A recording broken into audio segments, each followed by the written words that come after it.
Warning: the Savage Nation contains adult language, adult content, psychological nudity. Listener discretion is advised.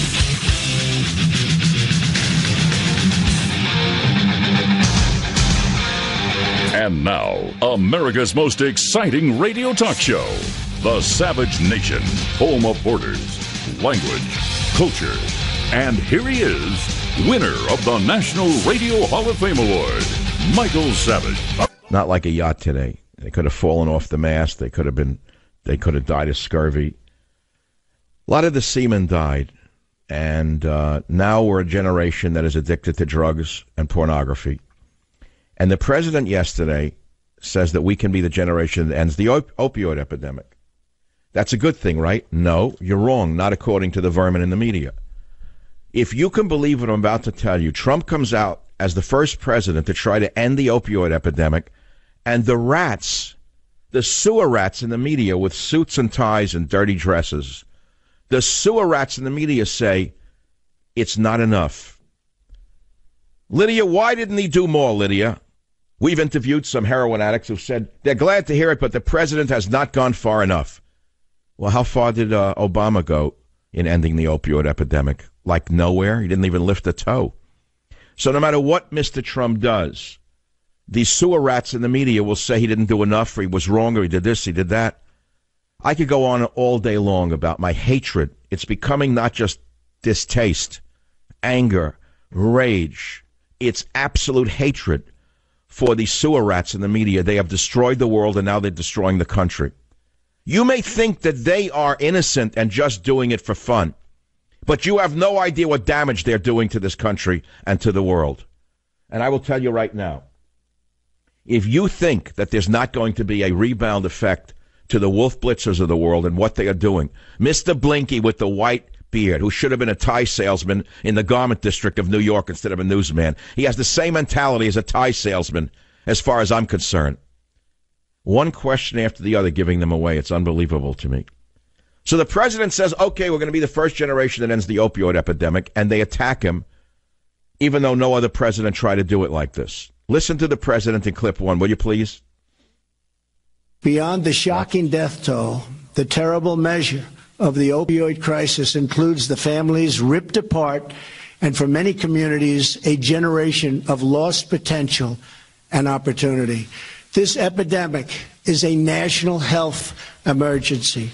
Unlike many of us we've seen in our lifetimes, nobody has seen anything like what's going on now. As Americans, we cannot allow this to continue. It is time to liberate our communities from this scourge of drug addiction. Never been this way. We can be the generation that ends the opioid epidemic. We can do it. Well, that is right. And, of course, what you start with is handcuffs and an FBI task force in all of the glass buildings in Connecticut that sell drugs. Oh, I'm not talking about the street gangs. They're low level compared to the pharmaceutical companies that make OxyContin. Can anyone explain to me why the manufacturer of OxyContin is not in handcuffs? I can answer the question. Because their names are on the board of every museum in the world. They bought their way to the top, as has been said many times and many different ways. In America, what is red in the first generation becomes red, white, and blue in the third generation. In other words, that built on blood then becomes patriotic 2 generations later. It's sickening to me that those who manufacture OxyContin are not stopped. Tell me why, if let's say they're making 1 billion let's say there's 1 billion prescriptions for drugs a year. I'm making up a number. 1 billion prescriptions for OxyContin, and each prescription contains 10 pills, so that's 10 billion pills. And the company that makes it is making 30 billion pills. Tell me why the family in charge of that company is not in prison. Answer. Why? Take a look at your Congress and you'll have your answer. That's all. What do you think a lobbyist is? Now, you may not know this, but I've known it from the beginning, and I boasted about it from the beginning. No, it's not about me. It's about the president. Listen to this, because he's the only president in modern American history who can say this. Wolf Blitzer, you crawling insect, you. Listen to 05, you crawling insects in the media. I learned myself. I had a brother, Fred. Great guy. Best looking guy. best personality, much better than mine. But he had a problem. He had a problem with alcohol. And he would tell me, don't drink. Don't drink. He was substantially older, and I listened to him, and I respected, but he would constantly tell me, don't drink. He'd also add, don't smoke. But he would say it over and over and over again. And to this day, I've never had a drink.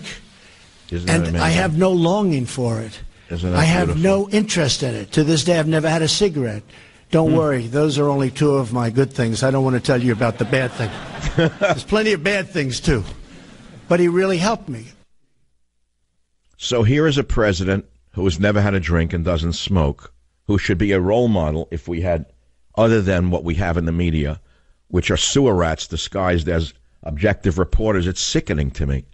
He is a great role model, but because of the sewer rats in the media, they turn him into Hitler, Stalin, Mussolini. You throw in anyone you want. And that is because most of the people in the media are drug addicts. I don't think you understand to what extent drug addiction pervades the media. Now, we've been hearing about the sex things that's going on in the media. We've been hearing about one after the other getting busted for this, for doing that. That's another lie, by the way. It's another big story that I want to talk about. And I'll throw this question out right now before I get back to the drug question. Women only. Do you believe all the women who are saying that they were molested or sexually assaulted by people in the media? Do you believe them all? I mean, it's just laughable on the face of it to think that all of them are telling the truth. When many of these women who are coming forward, let us put it to you this way, are not Vestal virgins, either in their souls or in their bodies. Most of them would strip naked on Sunset Boulevard in front of a Cub Scout troop in order to get on the front of page 6 to get some ink in the New York Post. So now all of a sudden, oh, George Bush was in a wheelchair, but he touched my leg. The guy's paralyzed, for God's sakes. Why would you even run a story like that unless you're a sewer rat? Why? Because Bush is a Republican and an American patriot. And so that's why the sewer rats would run that story. There used to be a time that they would say, we're not going to run something like that. There's no verification. Those days are over. The days are over. So I wanted to go back to a more fundamental question, and this week we had some pretty hot questions on the show, which were, why is America fascinated with gangsters? Are you a sugar baby? Where is the Albert Einstein or Jonas Salk amongst the Jewish people of our time? Who embarrasses you the most in your own ethnicity? Why are we seeing God mentioned more than ever before? What happened to logic and reason on college campuses? And what has Trump done to make you think you hate him so much? Those are the questions that caught fire on the show this week. And again, the phone number is 855-407-28. But here's a little factoid coming along.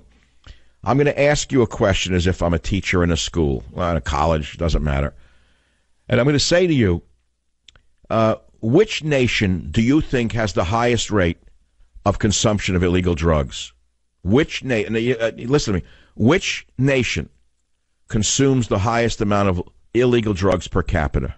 You're going to be shocked by the answers. It's not the United States of America. And I'll give it to you. I'll break it down by nation. Don't even call on that because you're just going to Google it and it's going to be boring and all you want is a free copy of God, Faith, and Reason. You know, the days of asking a question and expecting you to wait for an answer are over. With Google now, everyone's an Albert Einstein in 3 seconds. Don't call on that. I'll give you the answers myself. Clint, don't take any calls on the nation thing because they looked it up on Google already. Phone number 855-407-2882. So I wanted to go to the most fundamental question of what is freedom. Because we keep hearing the term bandied about by conservatives, which is they're selling freedom. Freedom is their stock and trade. That somehow they know what freedom is. No one else ever heard of the word. It was not invented before they came along. No one ever heard of freedom. No one knows what freedom is. They got the book on freedom. No one else knows what freedom is. So I'm going to ask you, what is freedom? Because if we are a free nation, as we think we are, if we are the freest nation on earth, then why are we enslaved by drugs, pornography, and other addictions? If we're so free, then why are there so many drug addicts and alcohol addicts? If we're so free, why are we so addicted to pornography? And then I keep hearing that if you're really free, you're anti-government. Really? Is that true? So you want anarchy now? Who do you want running the streets? The criminal gangs? Well, they say, no, I don't mean free of all government. We need the police. Why, we love the men in blue. Why, we support them. Do you? What else do you support in government? Do you support red lights, yellow lights, and green lights on the highway and stop signs? Why, yes, we support those things. Oh, so you support that. Well, do you support anything else in the government? Well, yes, but we believe in limited government. We're anti-big government. We are the freedom-loving Americans, the patriots. We're the great Americans, and the others are all bad. Okay, so what do you mean you don't believe in government? Certainly you have to have limited government, don't you?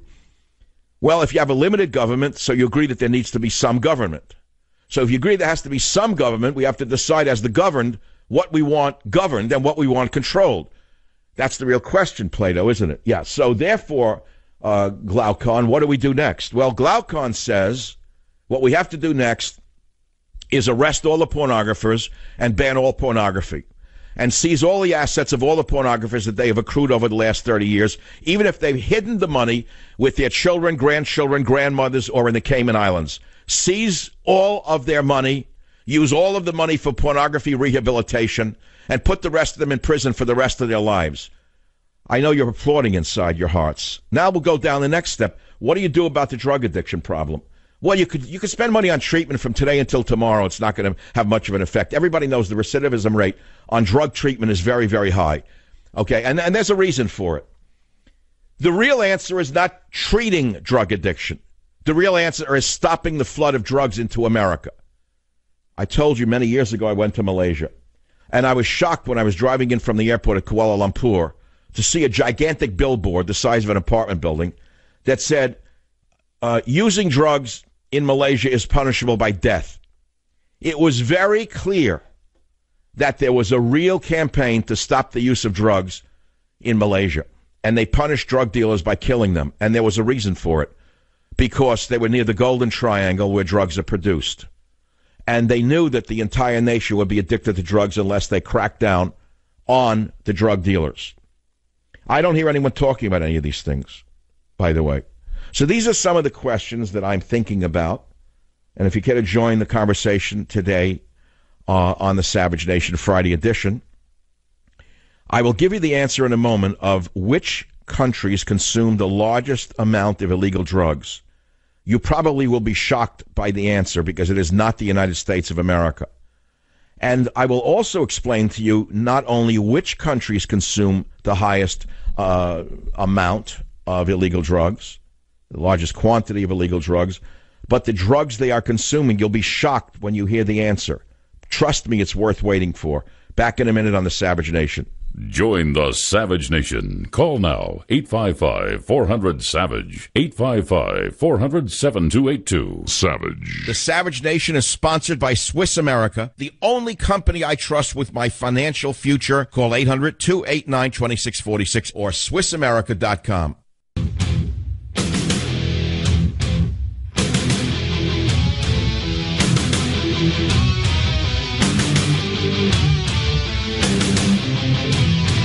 So who do you blame for the drug epidemic? Well, everybody. It's that simple. Blame everybody but the president.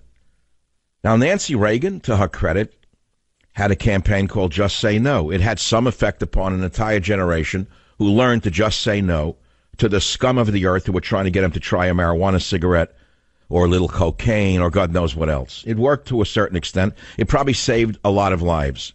So now we have a president who was a conservative who was being attacked by the sigmoid colons in his own party. That's actually elevating him too high up the channel. But since this is a family show, I will call them the sigmoid colons of the body politic. I'd rather call them something else. Can you imagine that his own party is acting like worse than his worst enemies? Well, I'm shocked by it, right? I didn't write about it in Trump's War. I think I'll tell you one minute, for 1 second now, at the risk of your displeasure, what I predicted in Trump's War, which is why it's still selling wildly. What did I say? I said Trump faces relentless opposition from special interests in both parties who stand to lose trillions if Trump's America First policies become the law of the land. Not only will Trump have to overcome progressive ideologues, neoconservative ventriloquists. I think you know who they are. They're part of the cartel that keeps me off certain television shows because they're afraid of my intellect, my intelligence, my education, and my power. Connected corporate interests and a military-industrial complex bent on permanent war. He will also have to fight progressive beliefs even he and his otherwise conservative appointees have unwittingly accepted. But there's an entire chapter in Trump's war about the Republican Party. So trust me, this is nothing new. Chapter 8 is entitled Trump's War Against the Rhinos, the Party versus the People, Republican Trade Traitors, a wall or a fence or a virtual wall. So, trust me, I see it coming, saw it coming, knew it was coming. I'm not simply an apologist for Donald Trump. I'm an apologist for America. So if that's my deficit, then sue me for it. Now, these are some of the countries. God, it's only 40 seconds left. I'm going to gag on it. I don't have time to do what I want to do. I need 3 full hours without interruption. I need no ads. I need no calls. One of these days, I'm going to tell the syndicator, I want an ad-free day. I don't want any breaks. And I'm going to get up here like Fidel Castro and I give you 3 straight hours of uninterrupted savage. And you're going to hear what I really feel, because once I get going, my mind will get going even more. And once my mind gets going and I'm not blocked in my flow, I'll be able to express myself. Right now, all you're getting are postcards from my soul. You're not getting a letter from my soul. Join the Savage Nation. Call now, 855-400-SAVAGE, 855-400-7282. Savage.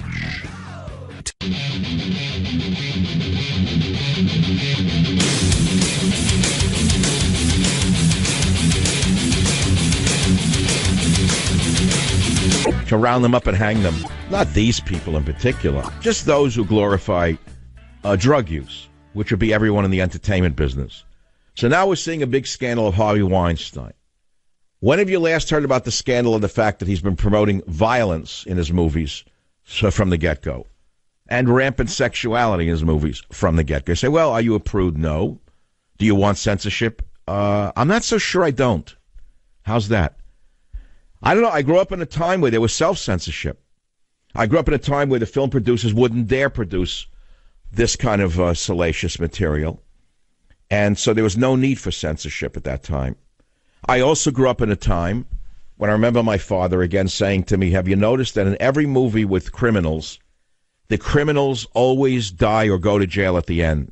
I said, I didn't notice that. He said, well, the movies have to be produced like that, he said to me, because the government wants the message to go out that crime does not pay. I said, that makes sense. So you say, oh, that was terrible. What kind of freedom is that? That you're not letting the Harvey Weinsteins of the world show you that crime pays. We want freedom. We want total freedom in America.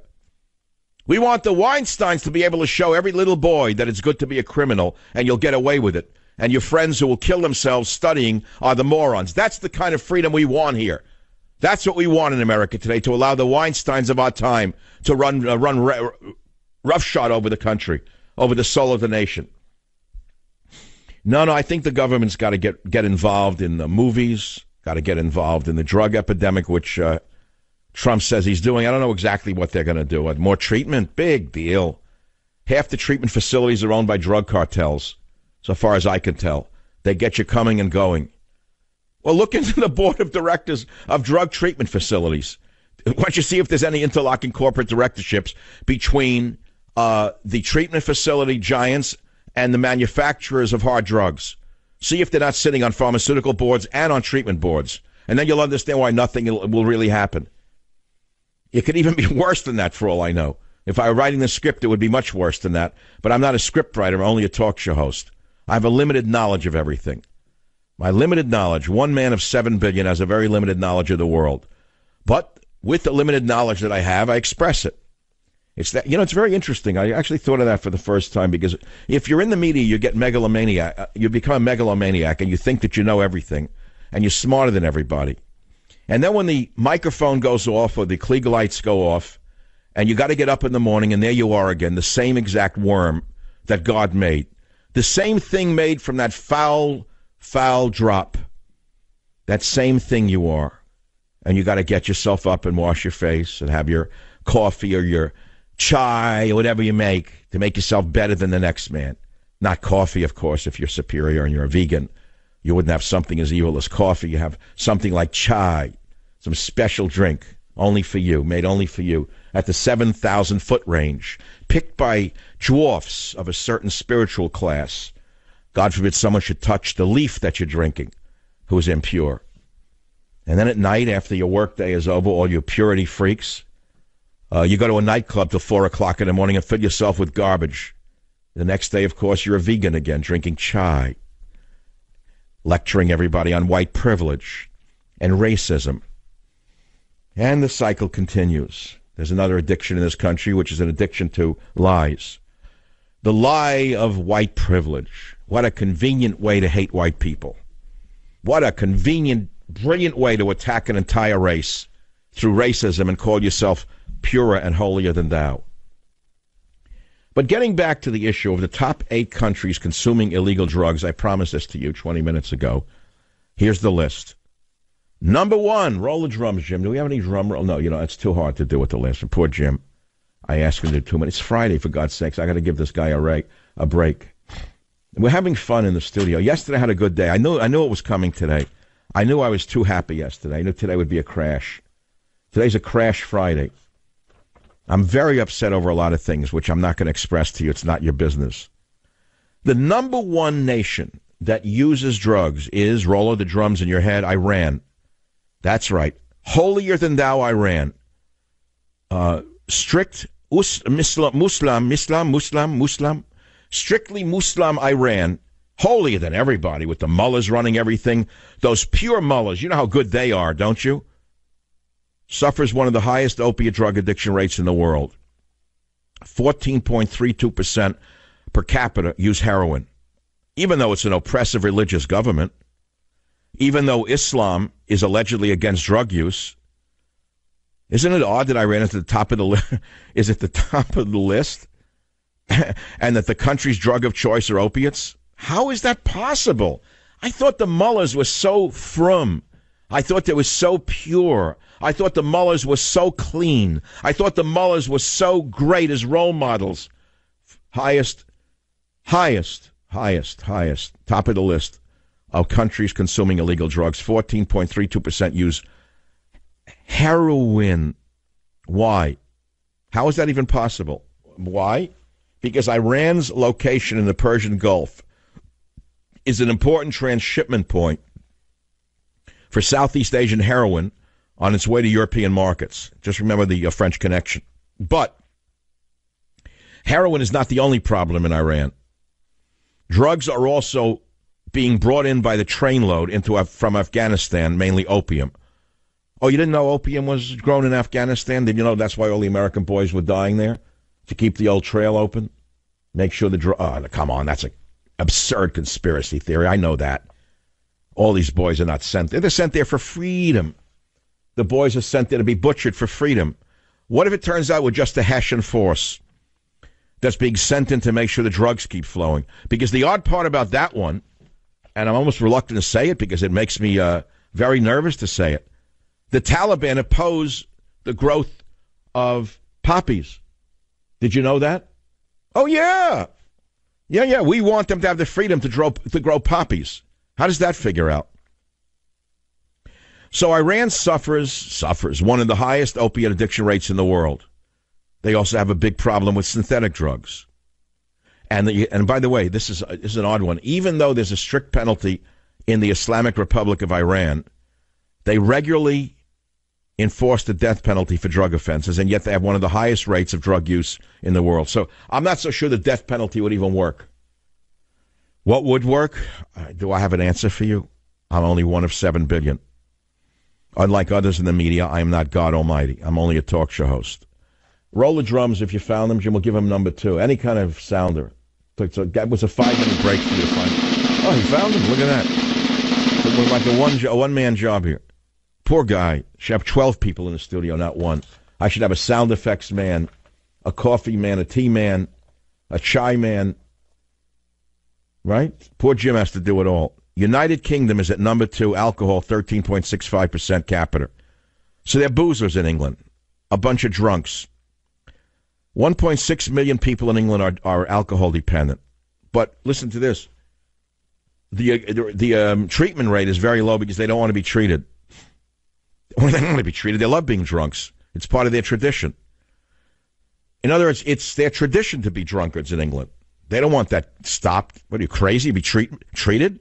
Why, we want to go to the pub and get loaded and collapse in the street and have our skirts fall up to our navels at 6 o'clock in the morning. So the garbage man finds us in the street like a pail of garbage. That's womanhood in England. We don't want to be like the other countries. We want to be free. Roll the drums, Jim. I'll give him number 3 now. And coming in at number 3 of the top countries consuming illegal drugs is France. They're pillheads. You didn't know that the French are not winos anymore. They're pillheads. Since they gave up wine, they became pillheads. 13.2% of the population are addicted to pills. And that's because it's easier to procure painkillers in France than the U.S. And prescription drug prices are cheaper in France, all you socialists. That's why you love socialism. And so they're cheaper, more accessible. A bottle of painkiller meds can reach a price of $133 in the United States, while the same bottle of killing pills could cost in France about $57. And the 3 predominant painkillers consumed by the winos, the ex-winos in France, are Valium-like compounds, benzodiazepines, buprenorphine? Buprenorphine. Oh, they made a buprine molecule on morphine. Interesting. And methadone. Oh, yeah, old methadone. Methadone is more addictive than heroin, according to people I've interviewed. Treatment, yeah, real treatment. I don't know if you know the history of morphine, heroin, and methadone. I'll give it to you in a nutshell. It's very interesting to me as a former student of pharmacology. This country was addicted to the drug of morphine when it was legal, talking 1900 era. Morphine was in so many different over-the-counter products, elixirs and this and syrups and distillates and that. They even gave morphine-based products to babies who were teething. So an entire generation before World War I was addicted to morphine-related products in America. So this is really nothing new.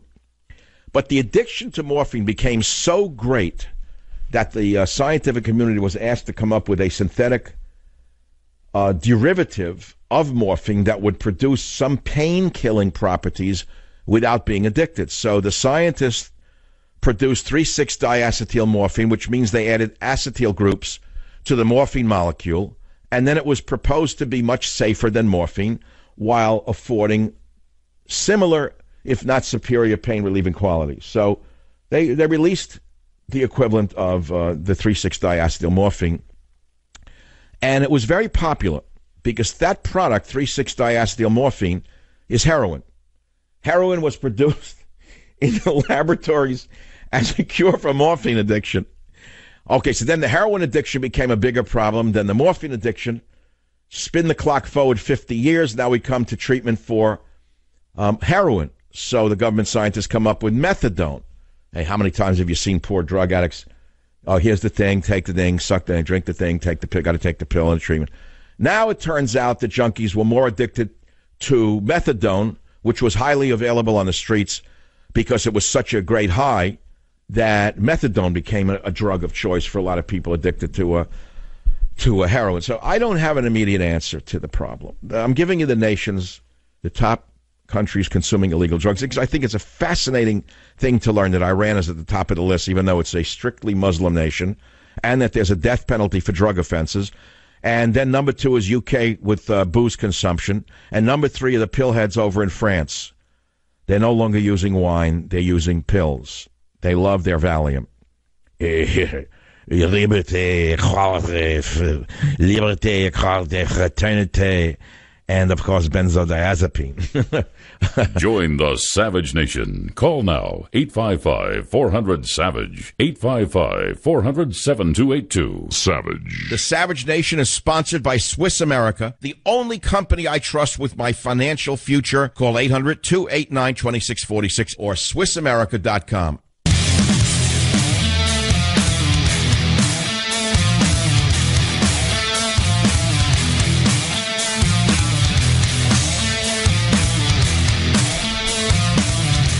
Well, we all know that nothing is more essential than protecting your home, but getting traditional home security happens to be a punishing and expensive task. I've gone through it, and I found a better way. And you can protect your home a better way, a simpler way, a cheaper way with Simply Safe Home Security. Everyone has been locked into a long-term security contract at some point if they own a property. And you're on the hook for a number of years, 3 years, $45, $55 a month. And if it's hardwired, the installation cost me and you a fortune. And this new company, Simply Safe, got rid of everything that makes home security a hassle. They make it very easy for you. No long-term contract, no obligations, award-winning home security. Tech Magazine, CNET, calls Simply Safe Better, Smarter Home Security. And your home is protected around the clock with 24/7 professional monitoring. If there's trouble, they send the police, right? The service costs just $15 a month with Simply Safe. That's 3 times less than what the other guys charge. No hidden fees. So if you want to protect your home today, buy Simply Safe at your local Best Buy and have your home protected by tonight. Or visit simplysafesavage.com, 10% off. You heard me. Simplysafesavage.com for 10% off your system. SIMPLISAFE, savage.com. It's a great system. Well, I'm not going to do what I normally do right now, which is repeat all my topics, because I'm exhausted as it is. I'm not going to repeat what we're talking about. I'm not going to say to you, what is the most drug-addicted country, because I'm telling you what it is. I'm not going to ask you if you think all of the women who are saying, oh my, he touched me, are telling the truth, because I've already done that.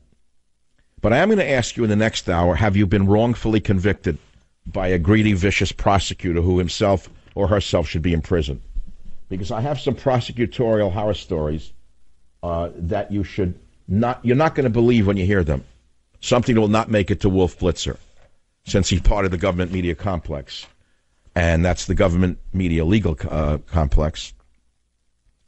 40 years after locking him up for a murder he did not commit, a former prosecutor apologized to a 55-year-old Philadelphia man after a lifetime behind bars.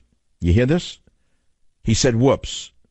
Gerald Dugan, a prosecutor in the homicide division of the Philly District Attorney's Office from 75 to 81, was an assistant DA when he prosecuted the murder of an egg deliveryman named Charles Haig.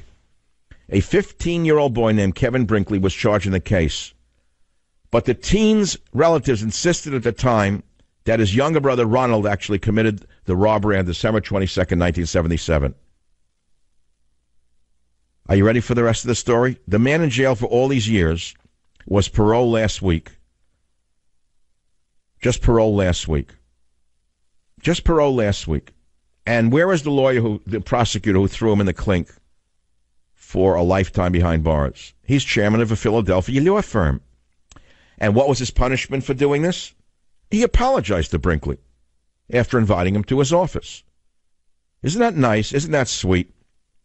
The lawyer who threw him in jail for his life and made a mistake is now a big lawyer in a big law firm.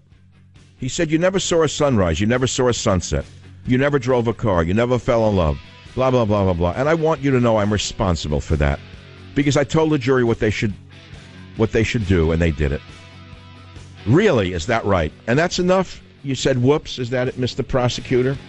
No, not in my world. Not in my world. My world, you go to jail now. You go out in handcuffs, and your whole life is ruined like you ruined his. Join the Savage Nation. Call now, 855-400-SAVAGE, 855-400-7282. Savage.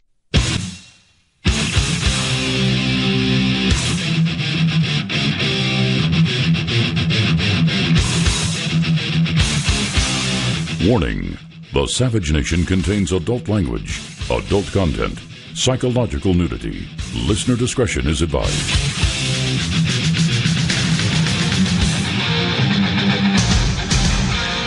And now, America's most exciting radio talk show, the Savage Nation, home of borders, language, culture.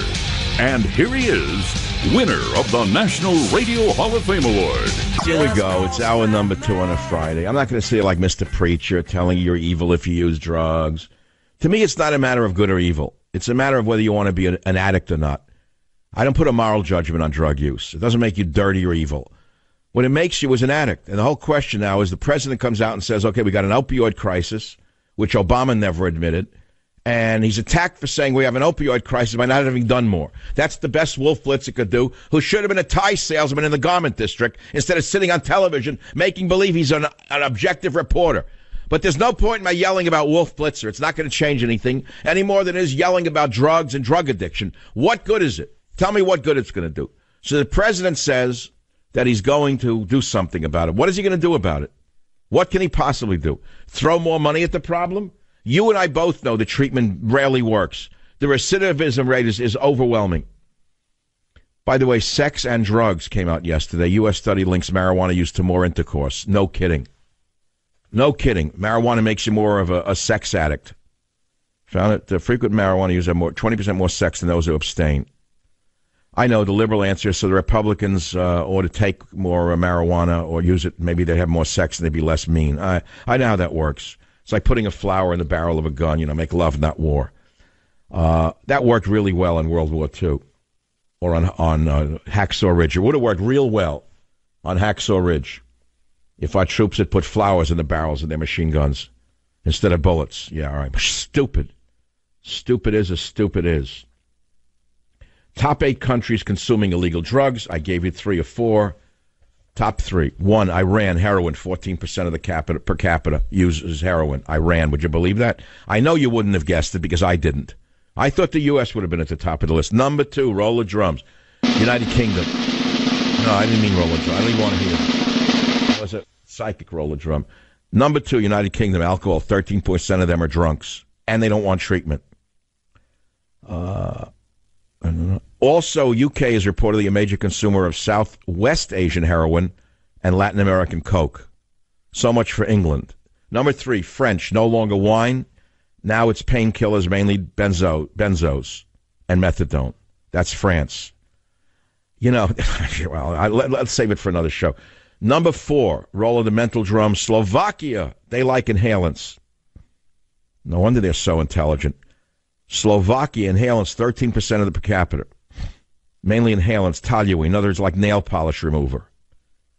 No, I mean, has Slovakia produced anything of any note? They have a car, nothing. A clothing line? Isn't there really a Slovakian clothing? Nothing. Well, if you inhale nail polish, I guess the nation isn't going to produce anything. Slovakia's main concern with drug-related use and addiction has to do with inhalants. The culprit is a thinner-like, colorless inhalant known as toluene. Causes death and uses blah, blah, blah. Toluene. Okay, so now, paint thinner. That's really gross. What a nation. How did that happen?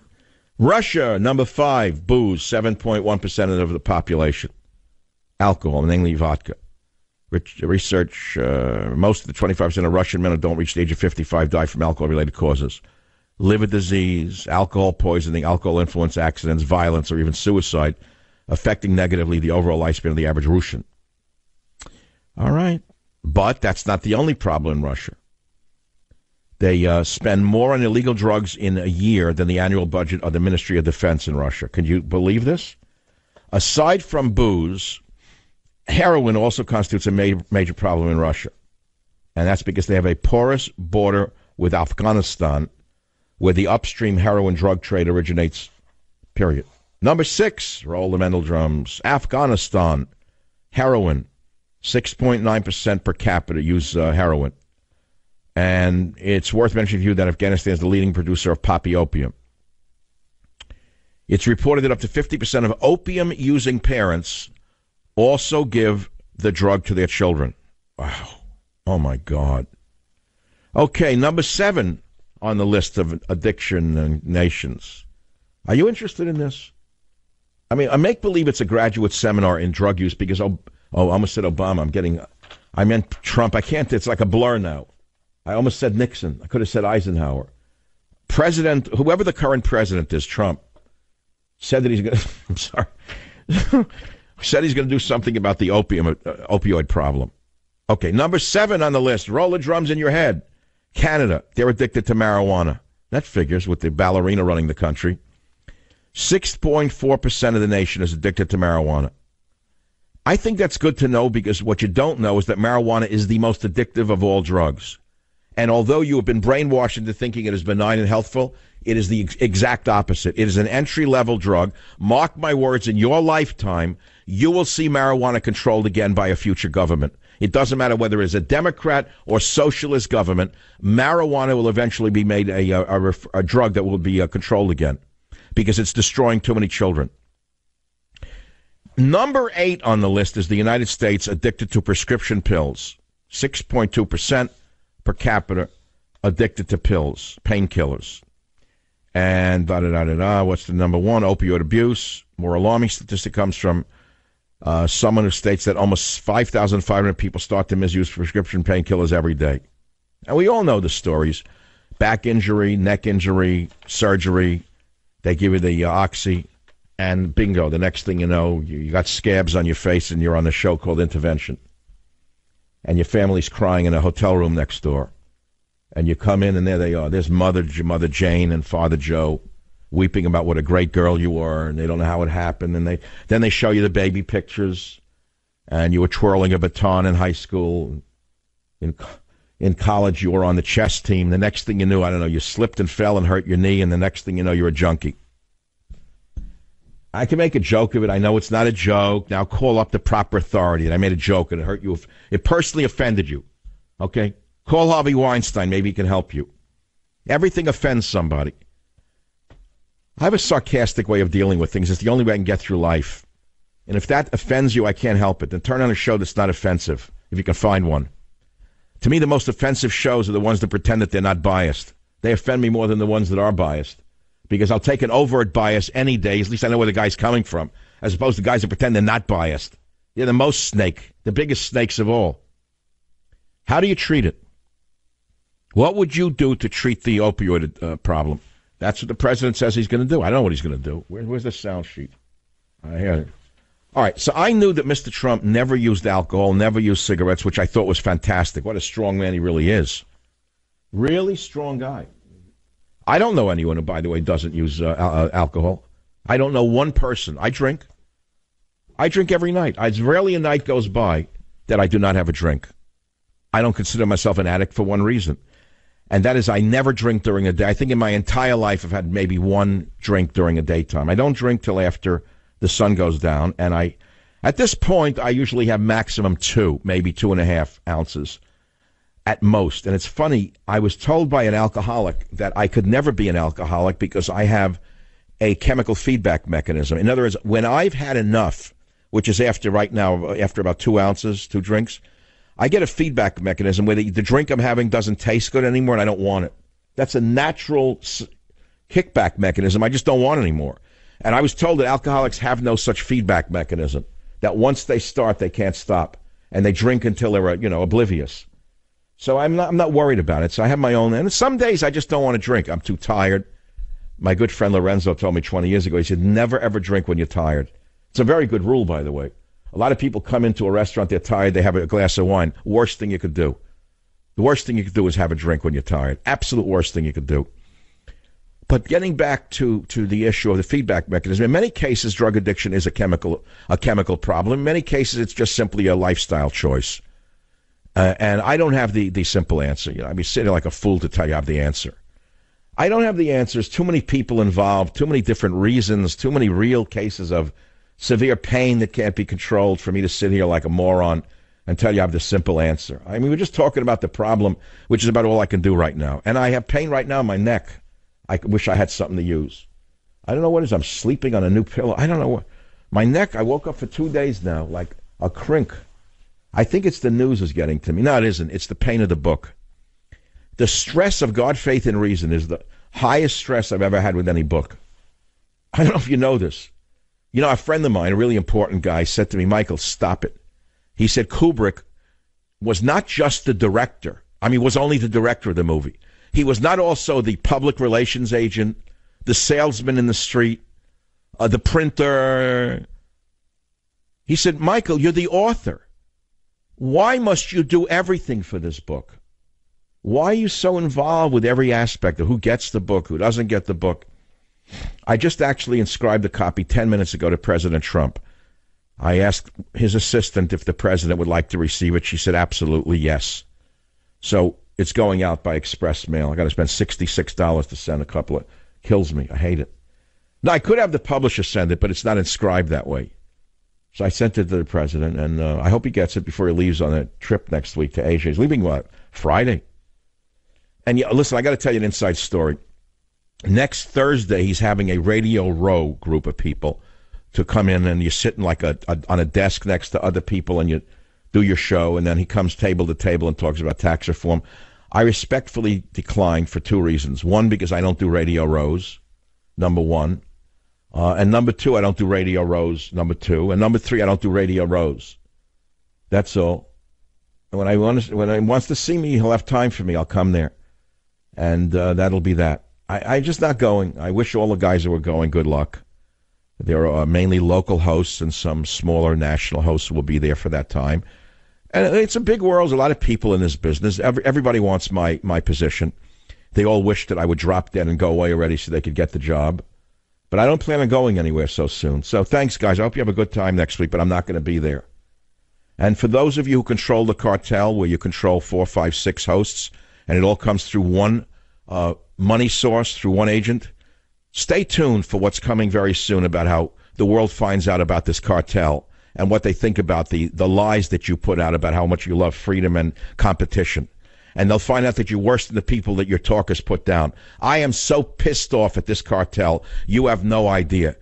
When you find out what I'm talking about, and I'm not naming names yet, I'm saving all of this for 2018. I'm doing an expose in 2018 that's going to shake up the entire industry. It's going to be bigger than Harvey Weinstein's sexcapades. Once you find out that there is a cartel in radio that controls almost all the money that flows to national hosts on one side of the aisle, and it all goes through one source, and all of them claim that they're into freedom, and they're all conservatives, and they all love America, and they all love competition, the opposite is true. They crush competition. They don't want competition, and they want me gone. But you don't know any of that. But I know an awful lot about it, and I have stuff that I have to get off my chest. I've taken it for too many years. And that's enough on that for right now. Power is very addictive. And when you get away with sucking all the money through one funnel for so many years and no one's ever called you on it, or you pretend to be a great conservative talk show host who's anti-government, and you own over 12,000 apartments, many of which are Section 8 housing, and you collect government checks through a third-party source, nobody really wants to know about that, do they? You don't want to break their bubble, do you? No, you want them to think that you're just an honest guy who wants the best for America, and that you really don't want the government in their lives. And all the while, it's the government that's been making you a rich man. 2018, stay tuned. I'll be right back. Join the Savage Nation. Call now, 855-400-SAVAGE, 855-400-7282. Savage. The Savage Nation is sponsored by Swiss America, the only company I trust with my financial future. Call 800-289-2646 or SwissAmerica.com.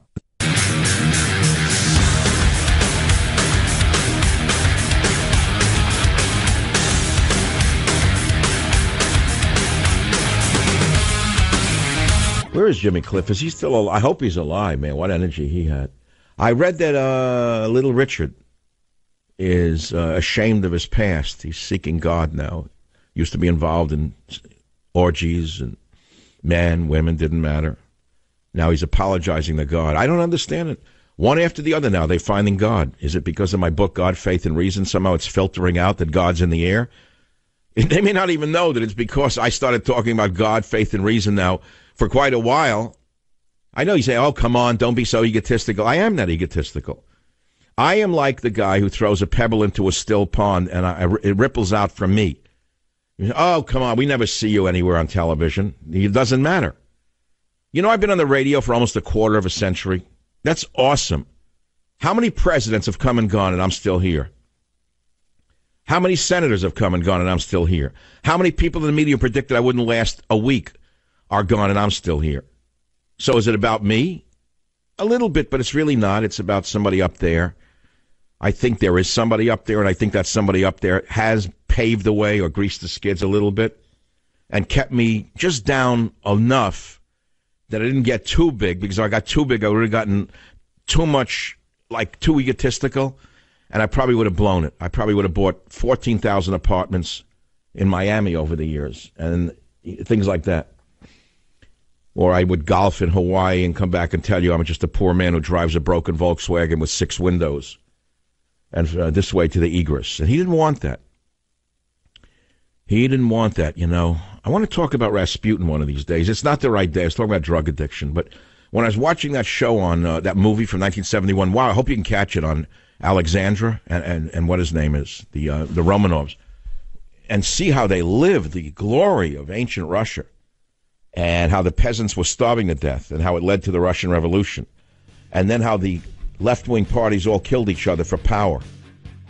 The Mensheviks were actually the moderate middle-of-the-road communists. He was killed pretty quickly by the Lenin group. The Bolsheviks killed him. Then they killed each other. Then they killed children. Man, it didn't matter. And now here we are still arguing over whether socialism is the way to go from a whole generation of brainwashed, drug-addicted children who have no idea what they're talking about. Join the Savage Nation. Call now, 855-400-SAVAGE, 855-400-7282. Savage.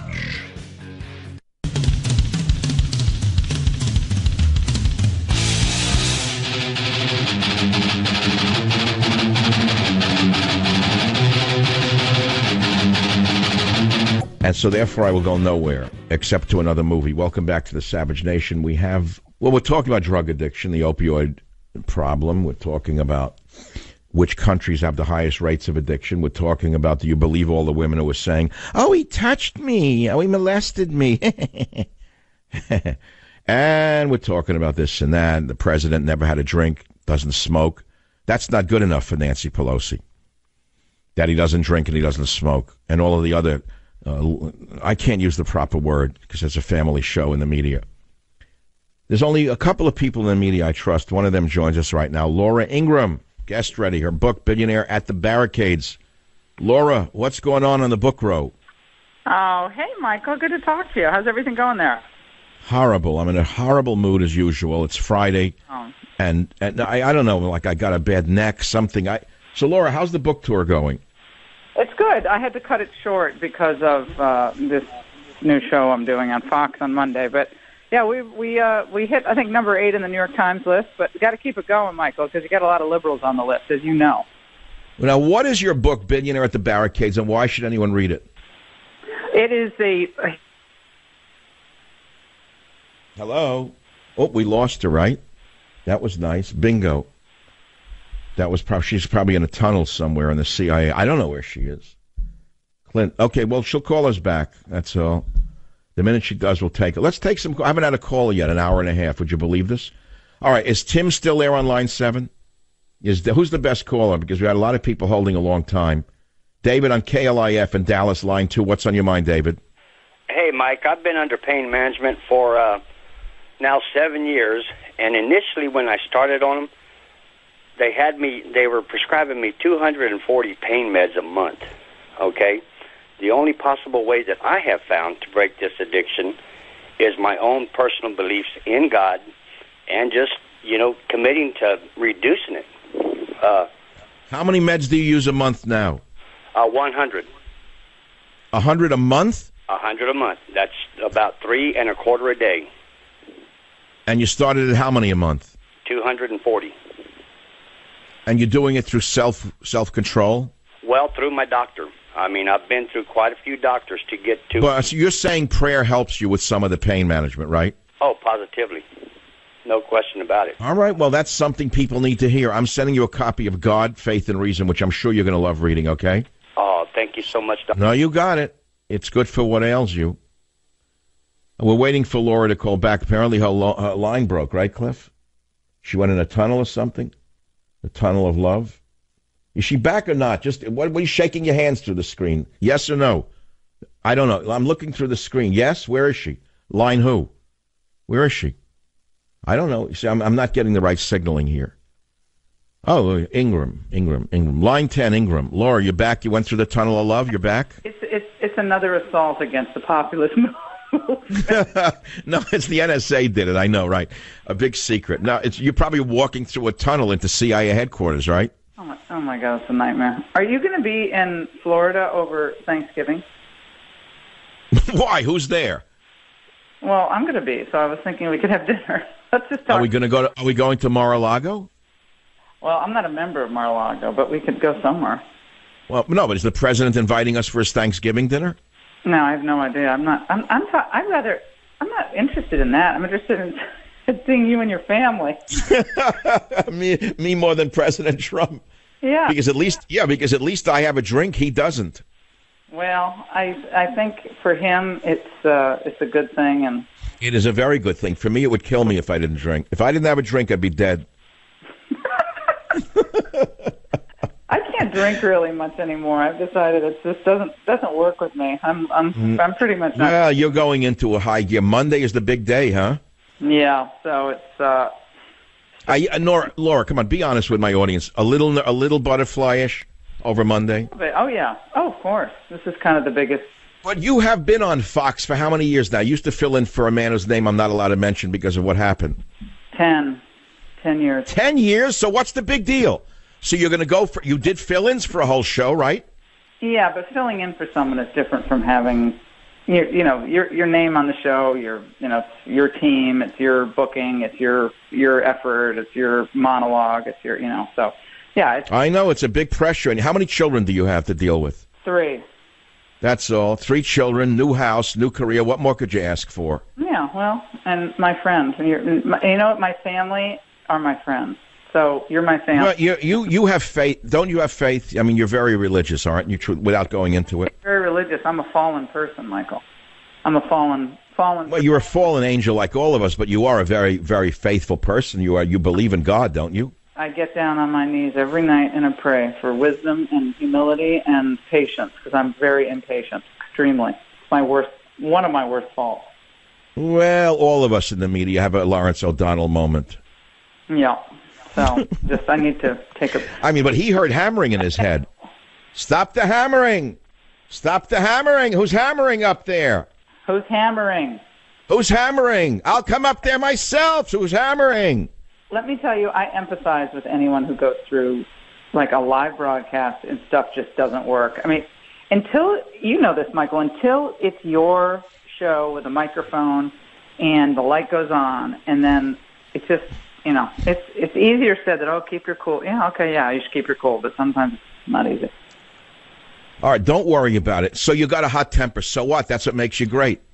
Well, it's just... You don't, look, Laura, my advice to you, and I'm not in television, it's a tough medium, television, because radio, as tough as it can be, especially in the loose format in which I do it, which is free form, television is so different, where every gesture, every grimace, every blink is seen. I know it's a different stress.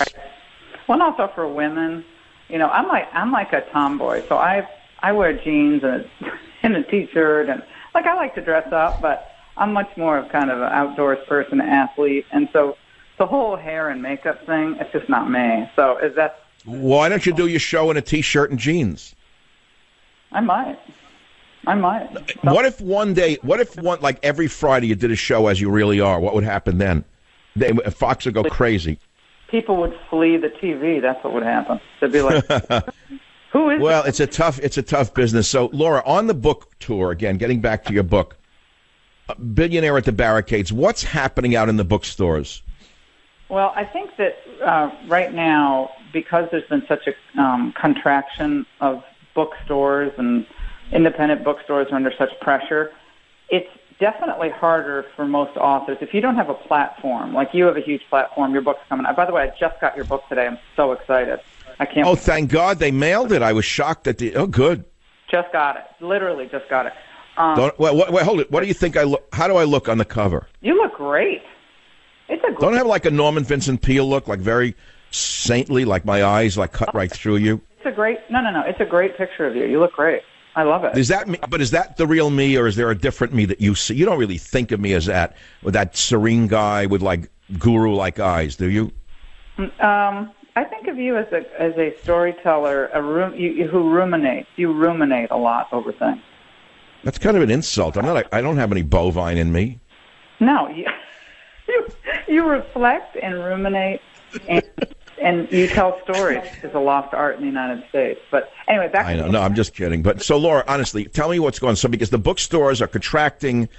Yep. We lost Borders books a few years ago. That was a huge loss for authors, right? Noble's shutting down everywhere across the country. They're still there, but they're much fewer. And Books A Million still's out there. But, independent bookstores, they can't compete with Amazon. It's really hard for them. So I do try to support independent stores.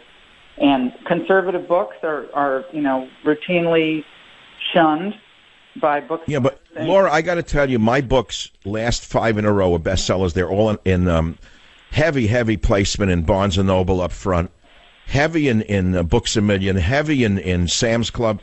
And it's because my publisher, frankly, works at it to make it happen. I mean, I'm not complaining about your publisher or putting them down.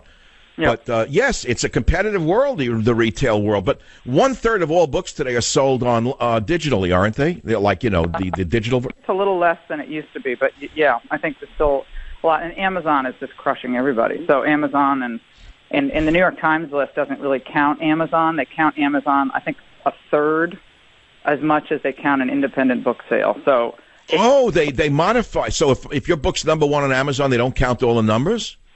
It's not weighted the same. Oh, my God. But Laura, listen, this is an important conversation for young people listening or people who want to write a book. Everyone wants to write a book.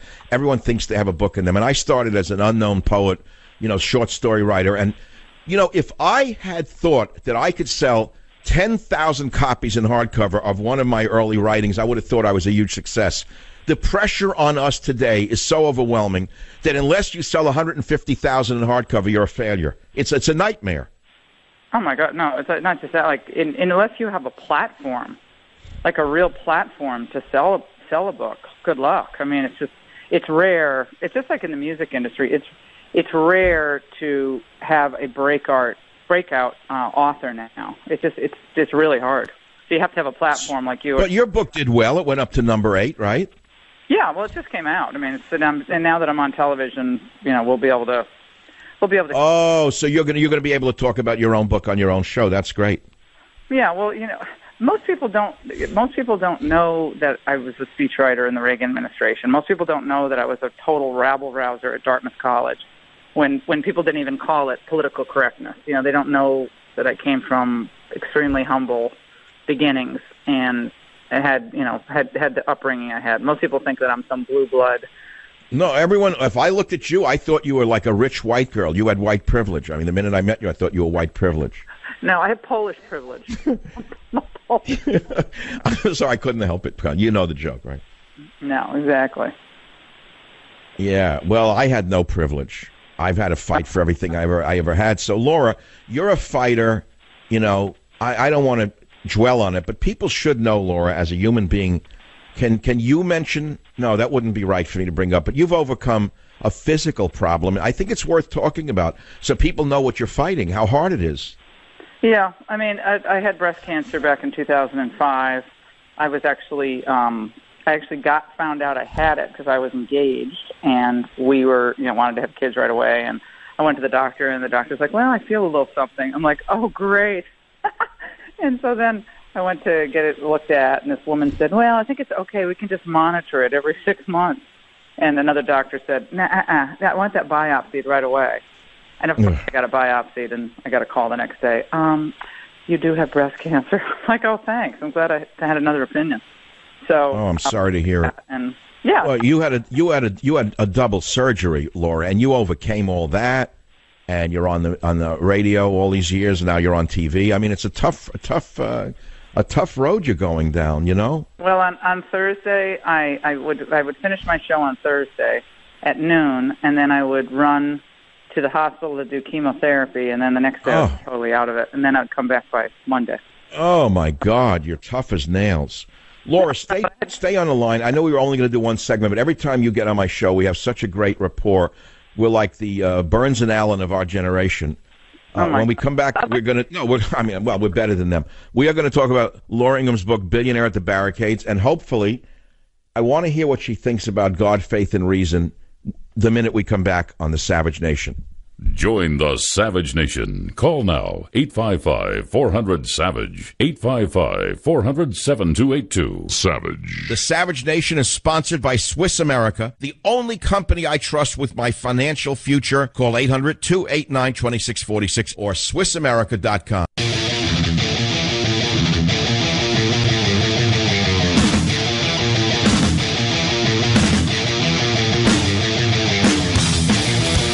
Attention, if you travel for business, you know it's a game of wins and losses. Popping open an overhead bin, finding it empty, that's a win. Sleeping through a wake-up call, that's a loss. Buying your business trip at Upside.com, that's a triple win. Number one, because Upside has the absolute best available prices for flights, hotel, or rental cars. Number two is that Upside will reward you with a gift card to places like Amazon.com every time you buy a business trip. And number three is the amazing 6-star treatment you'll get from Upside's customer service specialist. One recent Upside customer was called away for an emergency meeting and had to miss his wife's birthday. So an Upside navigator sent her flowers to try and help ease the disappointment. That's pretty amazing. And that's just only one example of how Upside navigators go above and beyond for business travelers. Imagine what they'll do for you. Upside navigators are instantly accessible 24/7 by voice, chat, email, or message on the Upside app, even reaching out to you with useful info to help you avoid a problem before it happens. And I'm going to start your Upside 6-star treatment right now. Go to Upside.com, use my code SAVAGE, and you'll get a minimum $100 gift card to Amazon.com. You heard me. That's code SAVAGE for a $100 minimum gift card to Amazon.com. Only when you buy your next business trip at Upside.com. Upside.com. You deserve a better business trip.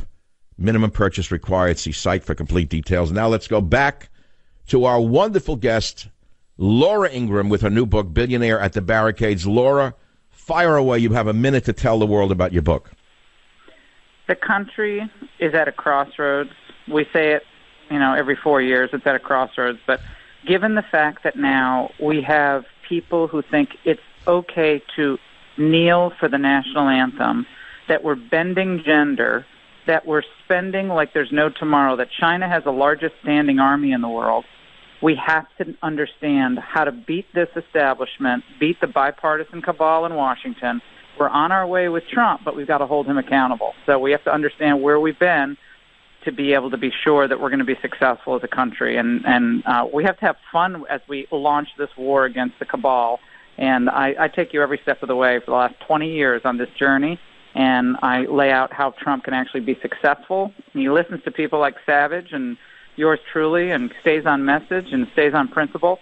We're going to see a renaissance in this country like we haven't seen since 1980. So, all right, so and the way to do it is read your book, Billionaire at the Barricades, to learn all about it. Laura Ingraham, again, I wish you the best of success on Monday, and hopefully you know what might happen.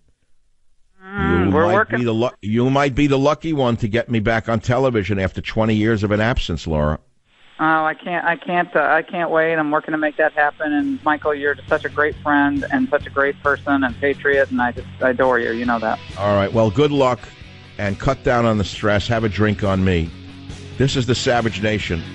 If we are a free nation, why are we enslaved by drugs and pornography and other addictions? Are we really free? How do you solve the opioid problem? Huh? Join the Savage Nation. Call now, 855-400-SAVAGE, 855-400-7282. Savage.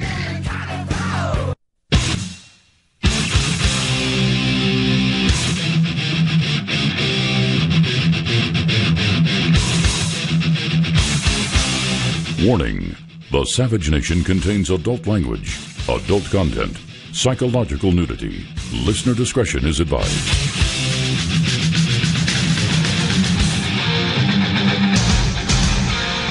And now, America's most exciting radio talk show, The Savage Nation, home of borders, language, culture.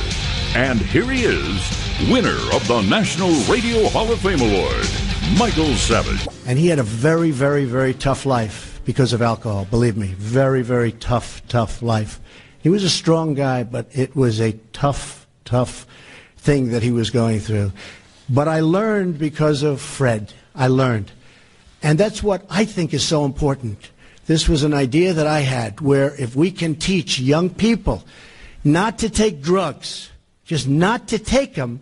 When I see friends of mine that are having difficulty with not having that drink at dinner, where it's literally almost impossible for them to stop, I say to myself, I can't even understand it. Why would that be difficult? But we understand why it is difficult. The fact is, if we can teach young people and people generally not to start, it's really, really easy not to take them. And I think that's going to end up being our most important thing. That's all. So we finally have a president who's standing up to the drug lobby. And, of course, the left wing that's tied into the drug lobby doesn't like it. It's that simple. They don't like this attack on opioids. How much money flows from the drug companies and lobbyists for drug companies to politicians on both sides of the aisle? I don't know. I would assume a great deal. And we're also talking about the allegations because I couldn't believe this one. I'm not going to tell you that I believe this. George H.W. Bush responds after actress accuses him of sexual assault. Remember this week? Remember this week that an unknown actress alleged that George H.W. Bush touched her inappropriately while he was sitting in his wheelchair during a photo op that took place a few years ago. Now, do you actually believe this occurred? Moreover, do you know there was a time in the media, not even a few years ago, that the media would have dismissed this garbage and said, prove it to me. What are you talking about? But now we're living through a witch hunt where every man is in the crosshairs of these vicious, dirty lawyers, and no one knows who's going to get it next. They're taking everybody down. It is called a witch hunt. And I want to ask you out there, have you been the target of a false allegation of sexual harassment? That's number one. And number two, women, do you actually believe all of these nobody actresses? Do you actually believe all of them, that they were all sexually assaulted? Are you kidding? I don't. Now, that's not to say it doesn't occur. I just got an email from a listener who says, I'm concerned about these allegations, and even if they're all true, will the huge number of them make them less alarming? The public is quickly desensitized to alarming situations if inundated with the same or a similar scenario numerous times in close succession. And the emailer says, I've been sexually harassed and discriminated against many times in my life. I have little doubt these allegations are true. But the reason women mostly try to let it go when it happens is because no one really cares. And if you stand up to it, you can be temporarily or forever destroyed. So you let it go and you go on and hope to dodge it better next time. Well, that's the world we're living in today. You want to talk about that? You want to talk about the other issues of the day? This is the place to do it. So the president comes out saying he's going to take on the opioid problem, which is a very noble thing to do, especially since Obama ignored it for 8 years. Right away, here comes Mad Dog Pelosi. You're not going to believe what she says about this. Apparently, she was able to get over her brain freezes, her facial freezing, her stumbling, and come on with an attack in 08. Listen to this. Show me the money. It's okay. We all agree. We passed the 21st Century Cures Act last year. We all agree that this is a place we have to go. I had the Speaker write me a letter that we would continue to have the funding in the appropriations bill. But the president's statement are words without the money. So she says, where's the money? If that doesn't tell you all you need to know about the Democrat Party, there's nothing more I can do for you. Here is a president trying something noble about a real problem, and right away, here Pelosi comes out, where's the money? Where's the money? Where's the money? Where's the money? That's all I care about. Where's the money? The money. Well, honey, I don't know where the money is. Now, Chris Christie came up with something important. He said the epidemic was started by physicians, hospitals, and Big Pharma. Listen to 09. Christie's 100% right in 09. I'll tell you how it started. It started in doctors' offices and hospitals and pharmaceutical companies all over this country. We consume 85% of the world's prescription opiates. 85% were 4% of the world's population. This is an epidemic here that was started by our physicians, by our hospitals, by our pharmaceutical companies. And that's what happened. And the fact is, if we don't get at that root of it. Think about this. 4 out of every 5 heroin addicts today in America started on prescription opioids. Well, that's like relieving them of responsibility, though, Chris. I mean, come on. Let's be real. The person using the drugs has a great deal of responsibility. Okay, I know people who are alcoholics who gave it up on their own without treatment because they made a decision they didn't want to be a filthy drunk and destroy themselves and their family. And they went cold turkey. So don't tell me it's always someone else. Don't look to the government to cure you of your addiction. That's as simple as that. And I think he's also wrong about this percentage-wise, by the way, is that 85% of the world's prescription opiates, 85% with 4% of the world's population. That's like ignoring the fact that Iran is the number one user of illicit drugs in the world at 14.32% of the population uses heroin in Iran, a Muslim nation. And that France has an addiction problem that's overwhelming, and it's 13.2% of the population is addicted to pills in France. So let's not say America's the worst. It isn't. It's easy to think we're the center of the universe with this, but we are not. So what do you want to talk about? KSFO, Kathy, line 3, what's on your mind? Gone with the wind. Line 3 gone. Hello, Clint, you're the call screener. Not there. I don't believe this. Okay, national show. Someone tapped Clint on the shoulder? Clint, line 3 was not there when I called it. So let's go to line 1. David, line 1, what's your topic? Yeah, hey, Savage, man, I'm a Muslim. I know you don't like Muslims, but whatever. Whoa. I absolutely never said that. I don't like Islamists who use their religion as a weapon. No, sir. Totally different. Thank you. I am an American patriot, conservative, served in the United States military for many years, a combat veteran and all that. What I wanted to say is that, I've been accused, when you're a Muslim, you come from the Middle East, you're immediately, if somebody says, and you're in a position of, authority, somebody accuses of sexual harassment, you're immediately guilty. Right. You're guilty whether you're guilty or not. So, under what terms, David, have you been accused? Well, so one woman said that I had touched her breast, and that took about a couple of years to prove her wrong, and a few tens of thousands of dollars. So, what proof do you have? I had to go to court to fight this. You actually had to go to court to prove a negative that you did not touch her? Absolutely.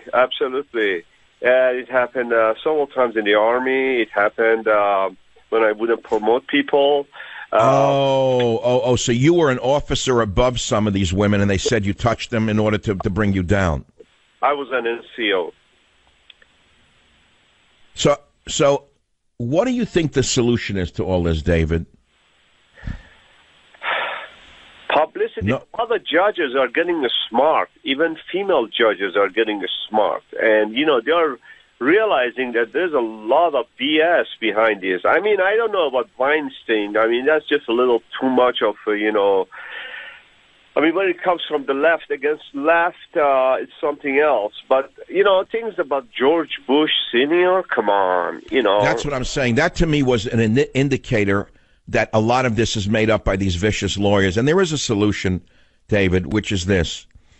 If a person brings a false accusation against another person for sexual harassment, and it is proven that it was invented, there should be a punishment equal to the punishment that would have been brought upon the accused. That would tend to put a stop to the Gloria Allreds and her daughter. And moreover, I would say this. If a lawyer is found to engage, and we don't know if they are, in smearing people based upon innuendo, and it is proven that they're making it up, and the case is then dismissed, the lawyer should be disbarred, if not put in prison. Yes, I was going to go and file civil lawsuits against a couple of these women. And I almost went against one of the prosecutors through the American Bar Association to file a grievance. But, when you got to work 40, 60 hours a day. No, don't. You can't. It's for an organization to do. You can't spend your whole life. It's like bicyclists here in the area where I live. They take over a road, and if you try to pass them, they give you a finger. and you're tempted to scream at them or yell, and God forbid something would happen. Someone said to me, you know what? You don't want to know that bicyclist for the rest of your life. Just let it go. Okay, and wait till you have a chance to pass them. It's the same thing with these vicious lawyers and these accusers. You don't want to know them for the rest of your life, David. You need to go on with your life. So, look, I want to say this. You know, you said something in the beginning that I found very interesting. You think I don't like Muslims. I spent a lot of time in the Fiji Islands collecting medicinal plants, and half my friends were Fijians. The other half were Indians who were Muslim, and believe me, you're wrong. I woke up in the morning with the people doing Muslim prayers. I went to sleep with people doing the Muslim. I never gave it a second thought. I am talking about the radical breed that affects your people more than it affects my people, because more Muslims have been killed by Muslims than others. I know you know that, David. Absolutely. So I hope you come to understand that I'm not a hater at all. I'm a healer, and I want to send you a book only if you tell me you'll really read it, called God, Faith, and Reason, because frankly, we worship the same God. Absolutely. And, you know, my real name is Dawood, which is actually the Islamic name for David. I know, Dawood. And if I say Shalom Aleichem, you would say Aleichem Shalom. There you go. And if I say hello, you would say goodbye.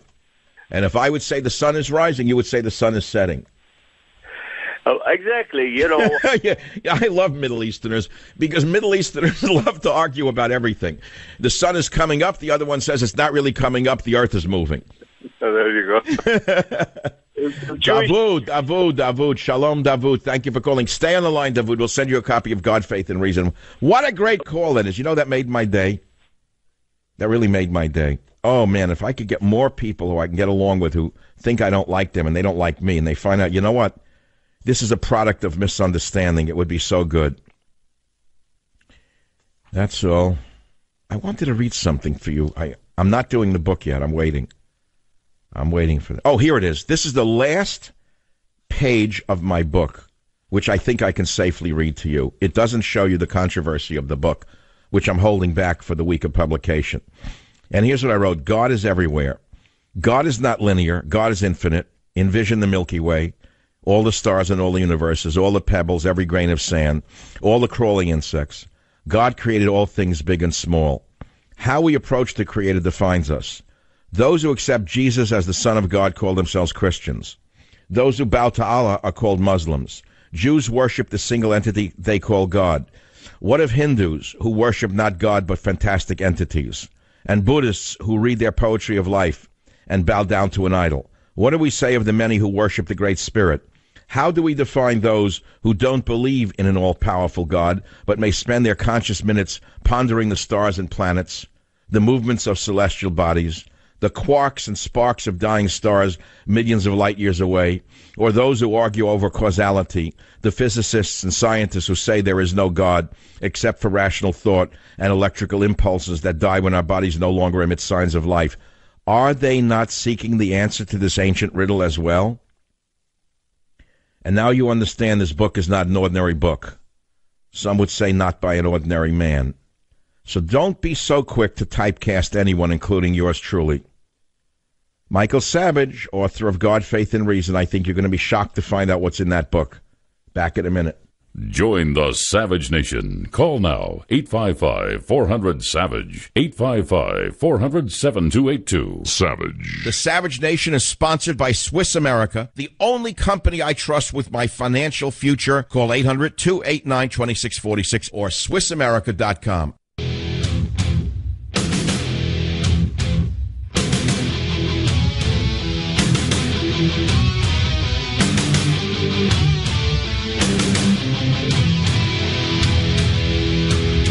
All right, so we hear about the opioid crisis. Do you know that there are sellers selling prescription drugs such as fentanyl on social media? I don't think you understand how bad this is. Fox News is reporting that you can buy fentanyl transdermal patches online without prescription from certain companies. Fentanyl and other synthetic opioids have been cited as major killers in America's opioid epidemic. Now, as you know, President Trump declared the opioid crisis a public health emergency just yesterday. But videos promoting opioid sales have emerged also on YouTube. One video says, buy oxycodone, oxycontin, Percocet, Roxicodone, Vicodin on another video. Order without prescription, no hassle involved. Another post says buy Percocet online. Another video says no RX required. How is this going on? How is this going on? Why is the government not arresting these drug peddlers on the internet? On President Trump's watch, he said there are going to be new steps to combat as the worst drug crisis in U.S. history. And Trump's declaration, which will be effective for 90 days, can be renewed. And we don't know what's going to happen. Of course, Nancy Pelosi just wants more money thrown at the problem. That's all she wants. I think what we need is more than just money thrown at the problem. And I believe that we're going to see arrests very soon. If you can buy Percocet, 10 milligram, 30 milligram online without a doctor's prescription, is that freedom or is that slavery? If you can buy fentanyl transdermal patches online without prescription, is that freedom or is that slavery? Ask yourself these questions because there is an answer to all of them. The phone number here is 855-407-282. Of course, we learned today that the FDA will begin promoting opioid alternatives because the deaths and addictions are on the rise.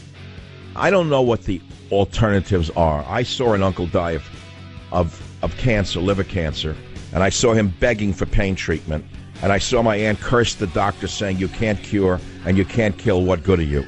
So I really don't know if there is a simple answer to this problem, frankly. Join the Savage Nation. Call now, 855-400-SAVAGE, 855-400-7282. Savage. 8.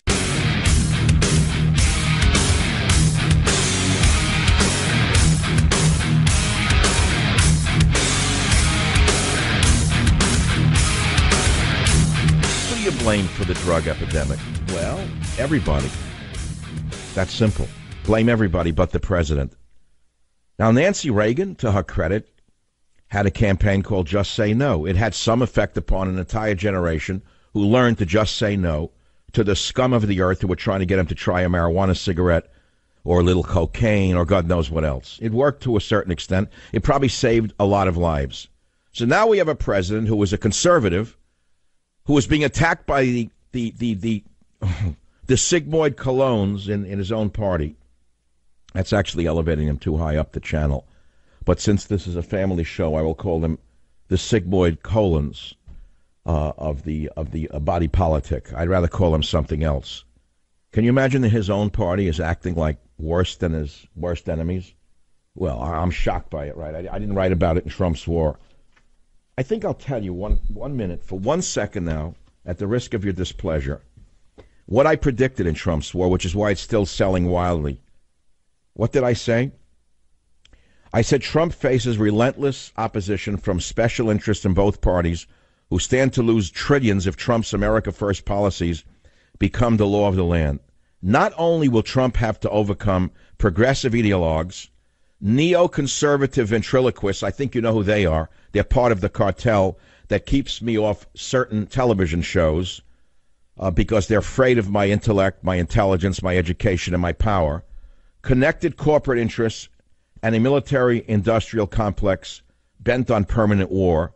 He will also have to fight progressive beliefs even he and his otherwise conservative appointees have unwittingly accepted. But there's an entire chapter in Trump's War about the Republican Party, so trust me, this is nothing new. Chapter 8 is entitled Trump's War Against the Rhinos, the party versus the people, Republican trade traitors, a wall or a fence or a virtual wall. So, trust me, I see it coming, saw it coming, knew it was coming.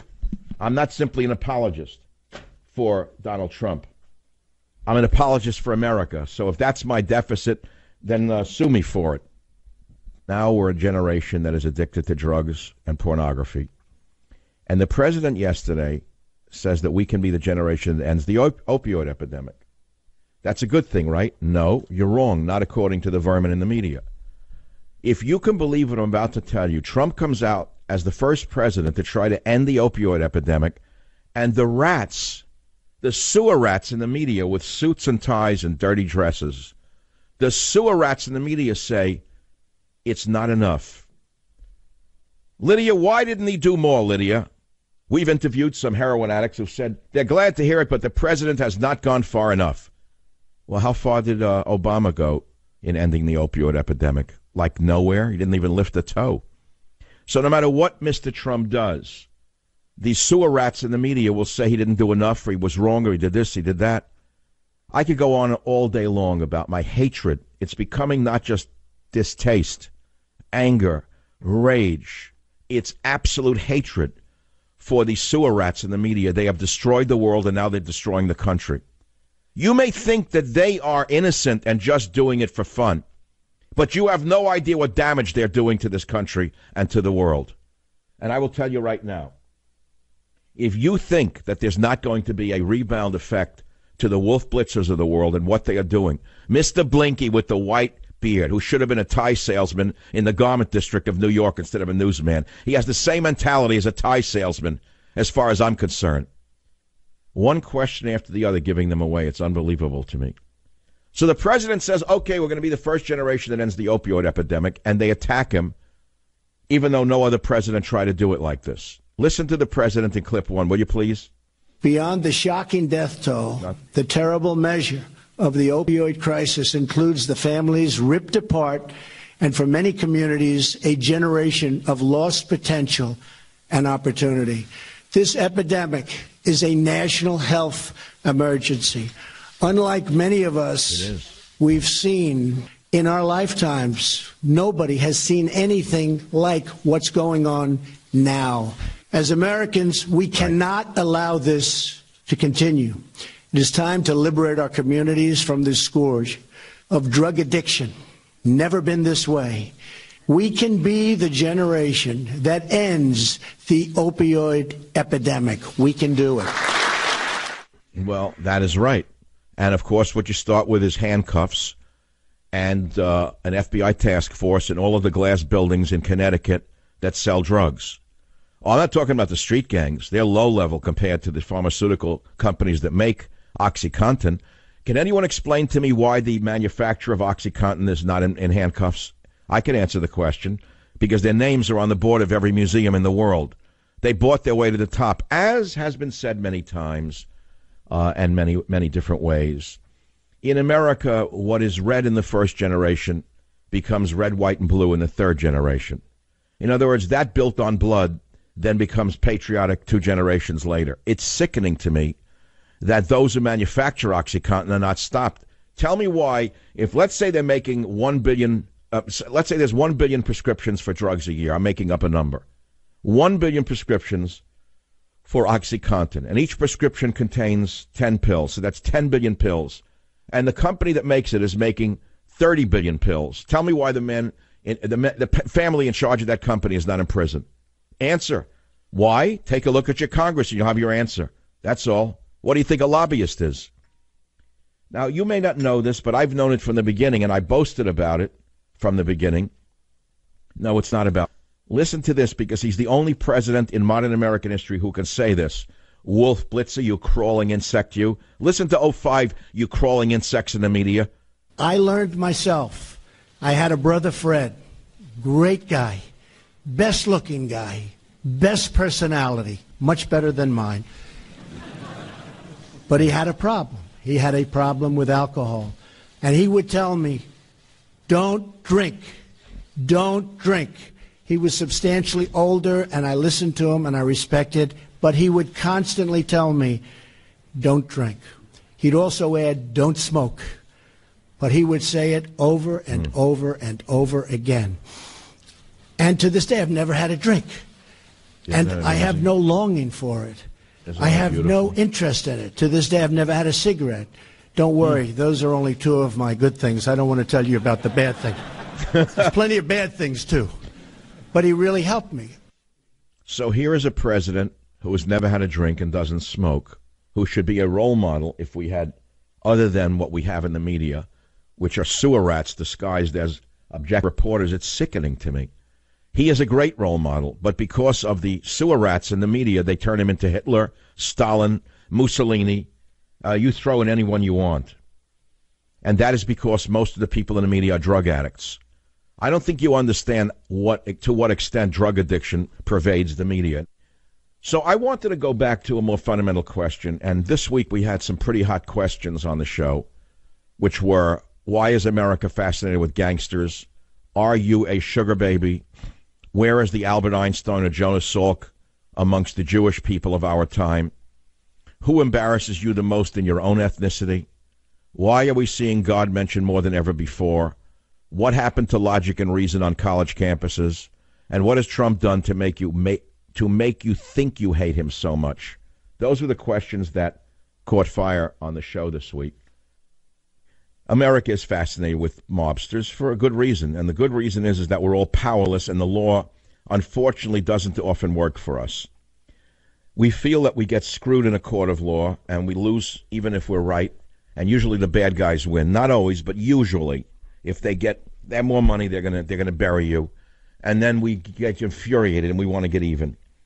And so we go to these movies which fantasize some divine, fair-minded gangster who doesn't deal drugs, he kisses babies, he's a nice guy, he's family-oriented, they eat loads of veal parmesan on Sunday with the grandchildren, he goes to church, he supports the church, the fantasy that doesn't exist. So we go to the fantasy created by the Harvey Weinsteins about gangsters. When you think about who produces these movies, everything's a fraud. Virtually everything we see in the movies is fake, which doesn't mean we don't enjoy them. They're called entertainment for that reason. The problem is that when they start philosophizing and you believe them, then you're really in trouble and you're really screwed up. In other words, if you believe that there's such a gangster in the world, okay, you're living in fantasy. So if you actually believe that, you're living in fantasy. So where does that leave us? It leaves us in the everyday world. That's all. Here we got okay, this is good coming now. What I'm going to lead to now is to the politicians, who are not different than gangsters in many ways, other than the politicians generally don't use muscle that I know of to get their way. But they're just as corrupt as most politicians. Most politicians are just as corrupt as mobsters. We all know that for a fact. And some of them are smoother at it than others.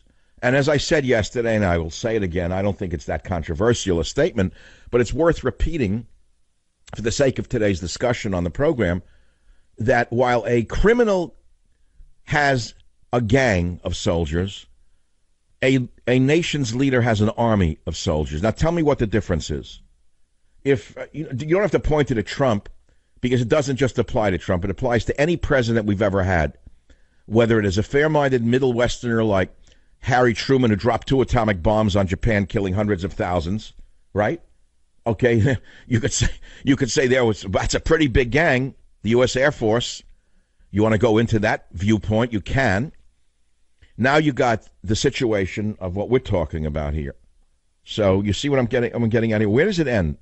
Tell me where that line is between a statesman and a criminal. I don't know where that line really is. And I think as America gets more and more as we devolve more and more with the lying media that makes everything up. I mean, Trump called it fake news. He was 1,000% right. However, where is the real news? If everything on the left is fake news, where is the real news? Tell me what the real news is. You mean those of us on the other side are all real? We're all honest? We're all Boy Scouts? We all have a halo? We're all good? That is such garbage, you have no idea. And let me tell you something else. You're not going to like what's coming in 2018. But when you find out what we are digging into about those on the right side of the aisle who pretend to be holier than the cleanest Eagle Scout, but they're just like gangsters, your hair will stand up, and your whole world will spin on its head. I'm only going to hint at what I'm talking about. But as I speak, you're going to find out about, quote, conservative cartels in the media. You're going to find about conservative property owners who pretend that they're not property owners, who are collecting government money in housing while pretending they're anti-government. You're not going to believe what private investigators are about to that will expose in 2018. You're not going to believe it. And when that happens, you're going to have to rely upon something other than your faith in politics or your faith in being a, quote, conservative. What is a conservative? It's people who say that they're holier than thou. Are they really holier than thou when they run a cartel that blocks other people from an industry? Are they holier than thou when they lied to you about their streams of income and you can't even find it because it's in 5 front companies like Al Capone? Well, stay tuned because in the next few months, you just might find out. And that's why I'm saying the lines that cross between criminality, politics, media are very, very blurry today. And that's why even electricians and cab drivers in New York City are religiously addicted to the Savage Nation. I'll be right back. Join the Savage Nation. Call now, 855-400-SAVAGE, 855-400-7282. Savage. The Savage Nation is sponsored by Swiss America, the only company I trust with my financial future. Call 800-289-2646 or SwissAmerica.com.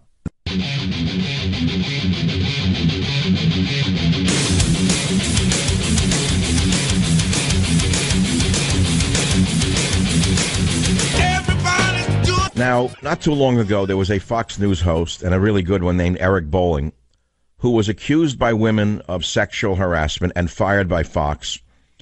Shortly thereafter, his 19-year-old son died from a drug overdose. Bolling Jr. died hours after Fox News fired his dad over sexting claims. These lawyers and these women have blood on their hands as far as I am concerned. And so they released the toxicology report of this boy in order to smear the family even further. It's not bad enough they lost a son. It's not bad enough that the son died. It's not bad enough that Eric Bolling lost his career. Now they have to smear the son after he's dead by releasing his toxicology report. Let me ask you something. When have you last seen a toxicology report released of someone who died of a drug overdose? I've rarely ever seen this. To show you how far the media will go to cover up what they are doing to people's lives, they're now releasing an autopsy result of a boy who died, found unresponsive in his bed by a friend, just dead. And now they have to release a toxicology report to show you what drugs he was on.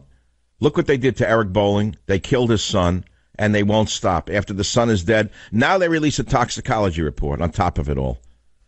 You people in the media who are listening to this show, and I know many of you are and you do, you have blood on your hands. It doesn't matter whether he partied the night before. It doesn't matter that he smoked marijuana and he used coke and Xanax. What matters is that you killed him. That's what matters. You killed him by destroying his father. Now let's take some calls in the minute that remains. We have time for one call. Manny on line 5 from KSFO. Manny, what's your point, please? Good evening, Dr. Savage. Dr. Savage, I'm an atheist. I'm not one of those atheists that want to cram, atheism down anybody who has a faith. But I am also an atheist who loves theology. It's believe it or not, tomorrow. I understand it completely. I think you're a perfect candidate to read God, Faith, and Reason. I appreciate that, and I will read that book. I will order out. I'm not here to convert anybody to anything. I don't care if a person believes or doesn't. It's between you and your own sensibilities. And my preface says this in one line. Listen to this, Mr. Atheist Manny. I never saw God, nor do I pretend to have any special insights. What you will see in this book are snapshots of God, not a complete film. And it's that simple. What you will see is one man's glimpses of God, images along the road. I do not represent myself as a theologian or a guru. There are no cheap thrills here for the spiritually bankrupt masses. It is my scrapbook of the highest power through dreams, memories, and stories, much like the ancient texts. Manny, you and everyone else who doesn't really believe in God are the ultimate audience for God, Faith, and Reason. Because I feel that if you see this man's glimpses, this man's snapshots, you will start to see your own. Manny, I hope you get a copy because we're sending it to you.